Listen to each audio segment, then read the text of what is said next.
In this video, I do a review of BoardQuest Tales of Liria. But before we get into today's video, just want to share with you what the GGGGs are for this month.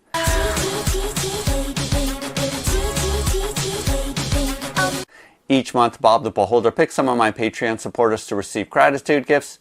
And for this month of July of 2025, we have 2 pledges for the Depths of Talonreach Kickstarter. We have a pledge for the current Tabaru Sword and Sorcery. We have my copy of BoardQuest Tales of Liria that will be shipped to you. And then finally $100 going towards a crowdfunding campaign, which my Patreon supporters are currently voting upon. Go ahead and use the link below to go to my Patreon page where you can find out how you can get in on this month's gratitude gifts. Bob will be making his picks this coming Sunday, August 3rd. So Remez Ware did reach out to me and asked if I would be willing to do a review video for their board game. This was kickstarted and was fulfilled, and now it is available on their website for purchase. Go ahead and use the link below if you are interested in purchasing this game. And I also want to encourage you to check out this tutorial video because it does an excellent job walking you through all of the rules that are in this game. I think it does a better job than I could do. I will do a quick overview of a turn just so that you can get a feel for what the game is like. But definitely this video is a great way to get started and get to know the rules. The rules aren't super complicated, so it's quick to be able to jump into, and that's one of the pluses of this game. But let me go ahead and first jump in and do a quick round just so that you can see how the game plays, and then I'll come back and give you my review. So this board is set up for a 3-player game, and the number of tiles is based off of the number of players that there are. And this is already through a number of rounds. And let's say that it is now my turn with the orcs. This handy dandy card is showing you what the turn is. So the first thing is I collect gold equal to my income. I look over here at my income chart and I am currently at 5. So I'm going to add 5 more coins to my pile here. And then I draw a new skill card. And I draw this Soulbound. So I have 3 available. This is my discard pile here. I resolve status effects. I don't have any. And then now I get to play my actions. And I can perform any of these listed actions in any order. And so I can recruit units and upgrades. So I am going to go ahead and spawn my Orc Shikari. The cost here for level 1 is 20. So I'm going to need to spend 20 of these.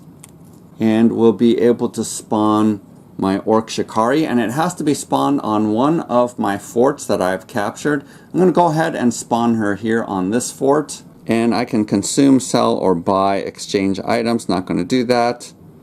My hero can use or discard a skill card.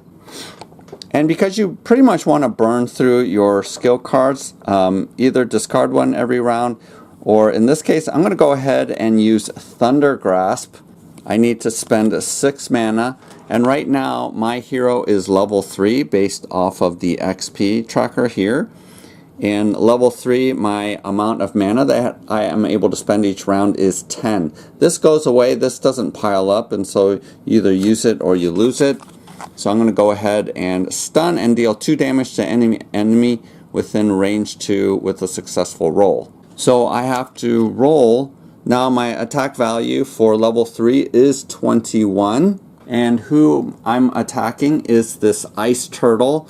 And their defense is 26. So I look at the difference, 21 and 26, and that's a 5-point difference. So I have to roll a 5 here, which I did. I rolled a 10. So my spell does go off, and I do 2 points of damage, and the creature is stunned, which means that they can't move, but they can still continue to do damage. And on the back of the reference card are all of the abilities here. So stun down here. So one of the things about this game is that you can either move or attack. You can't move and attack unless you have a special ability. So each one of the factions has a rider, some mounted rider, and they are they have the charge ability, which enables them to attack after move. But all of your other characters can't do that unless there's a spell or a special ability that grants that.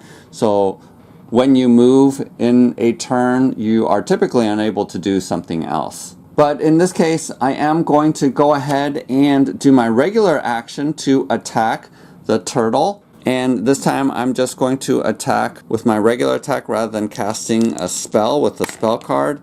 And I hit, and if you look here, I do 3 points of damage, so I add 3 more here.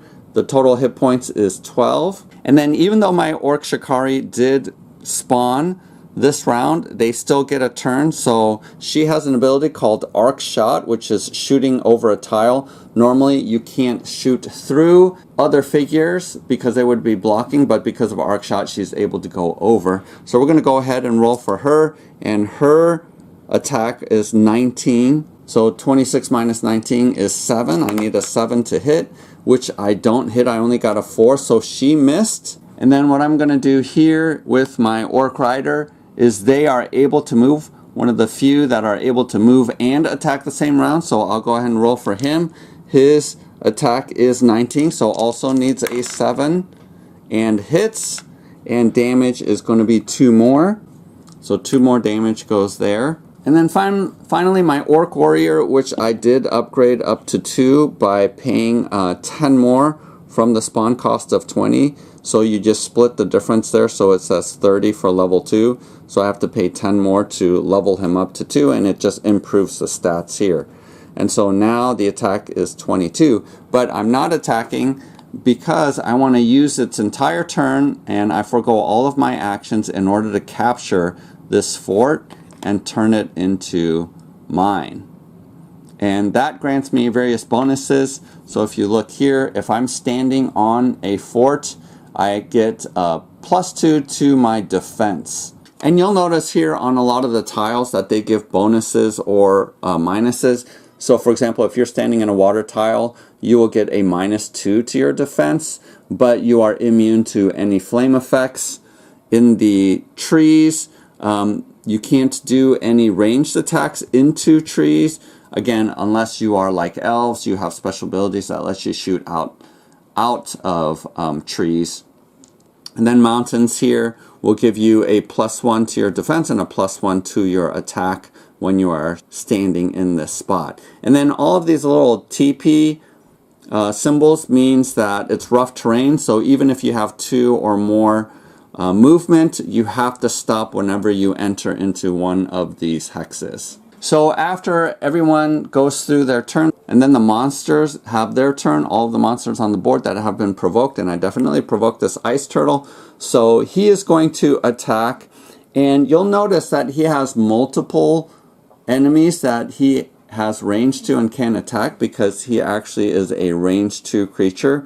When it happens that he has multiples, you look at their preference of targeting, and it's the one that has minimum defense. And in this case, it's going to be the Orc Rider because their defense is only 22. So because he is the lowest, he's going to attack, and his attack is 24. This is an uncommon monster, so it's more powerful than the commons. So 24 versus the defense of 22. He just needs a 2+, but oh, look at that, barely hit him. Let's say he had rolled this. Rolling Snake Eyes is always a miss, and then rolling 12 is always a hit, a critical hit, and you get a +1 damage whenever you roll 2 6s. But in this case, he did successfully hit, and you'll notice that he does 4 points of damage, but even worse is the freeze status effect is going to be applied. So 4 points of damage to my Orc Rider, but the freeze effect basically makes it such that you can't move, but you can attack. And the only thing that cancels is burn. So I have no abilities that apply burn. Basically, I have to draw an item that has the burn effect on it in order to unfreeze him. And there's a bunch of other statuses like poison or burn or things like that, that you are affected by various monsters, or you have the ability to apply those status effects whenever you're attacking. So that was a quick turn just for one side, and you are alternating turns between the different heroes, which is really good. But hopefully by going through that round, that gives you a sense of how the game plays and some of the dynamics behind it. Regarding my review, overall, I think the game plays really smoothly and quickly. This is one of the games where it doesn't take forever to level up your characters. You have a lot of choice in terms of whether or not you want to summon one of your 3 minions onto the board or whether or not you want to level up the minions that you already have. And there's a dynamic of how many resources that you're able to collect based off of the number of minions that are on the board, as well as the forts that you capture. So you're trying to strategize and pick what will maintain a pretty good income each round, but also at the same time be able to bring on the board as many of your minions as possible. Also, there's a lot of treasure to be had that can provide more skills and abilities and upgrade your attack and damage and defense. So that's really notable. And then I love the fact that at the beginning you want to be hitting the monsters that are on the board as quickly as possible, and that's a way of leveling up. You're going to get more treasures and resources by doing that, and the HP that you get from even the common monsters bumps your main hero up a level or 2 before you are fighting some of your opponents. And one of the things that I really like is that fast upscaling of all of your characters, where I think at the beginning I'm so tuned into Mage Knight with these hex boards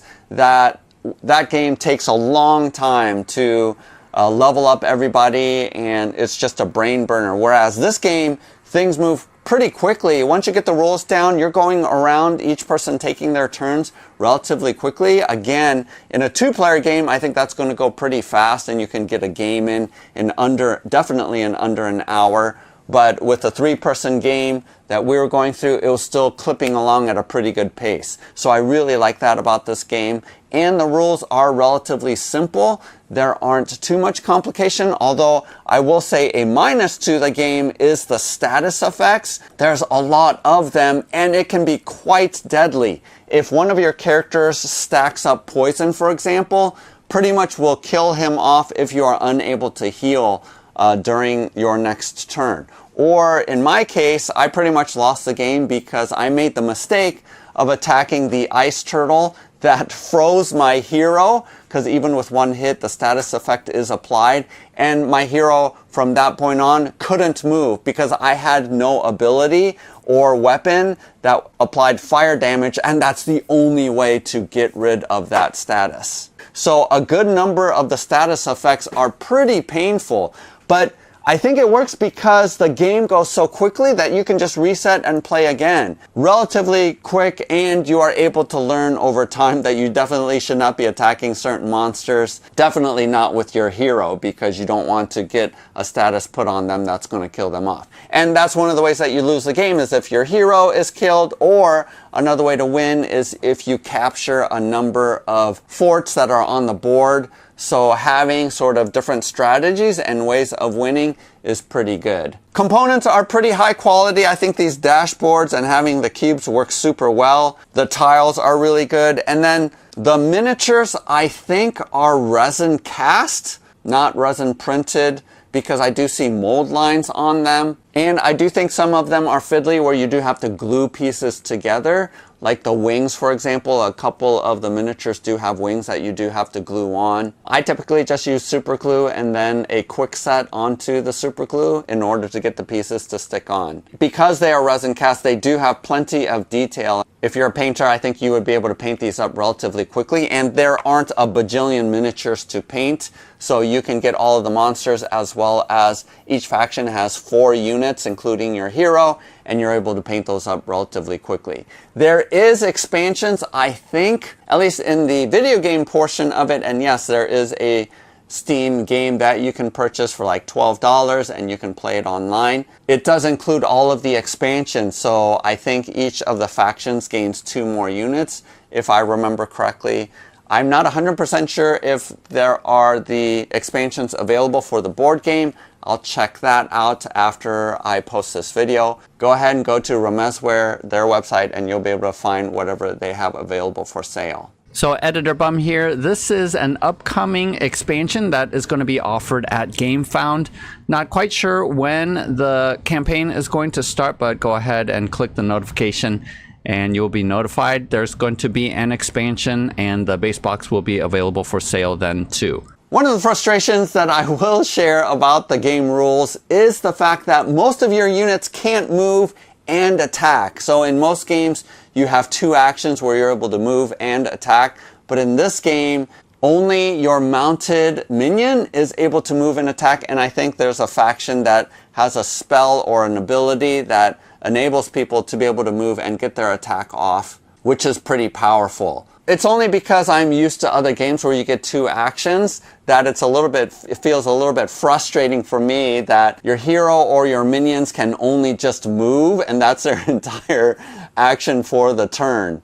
But of course, because your hero is able to cast spells and things like that, use their skill cards, those don't take up the action for the turn, so that mitigates it a little bit. Also painful is once you lose your minion, it's completely out of the game forever. They don't respawn, you don't have an ability to respawn them. That just, again, shows how quickly the game plays itself out, that you're not respawning characters. So there isn't this super long ramp up or slow ramp up to upgrading your characters or your heroes. I like that it happens relatively quickly, and this is a fast-paced game. My overall conclusion is that you're going to like this game if you want something fast and quick to be able to play on the board, especially 1v1, and you can play up to 4 players, 2v2, you're going to team up. I especially liked playing it 3-player, where it was a free-for-all between the 3 of us. That felt really fun to me, and again, is relatively quick and easy to get onto the table. For some reason, the Steam version, even though the rules are completely the same, it just feels different to play than it is here on the board. And I'm going to come out with a video later that talks about the pros and cons of playing a version online versus playing it in person. I preferred playing it in person on the board like this, just because the Steam version just felt so different in terms of gameplay. So just keep that in mind, but you're going to like this game if you like having a quick little skirmish to be able to play on the board. Some of the things that might frustrate you is the single movement that takes up your whole action until you get to know the status effects. Trying to get rid of status effects can be really frustrating, as your unit can be completely locked down if you can't mitigate that status.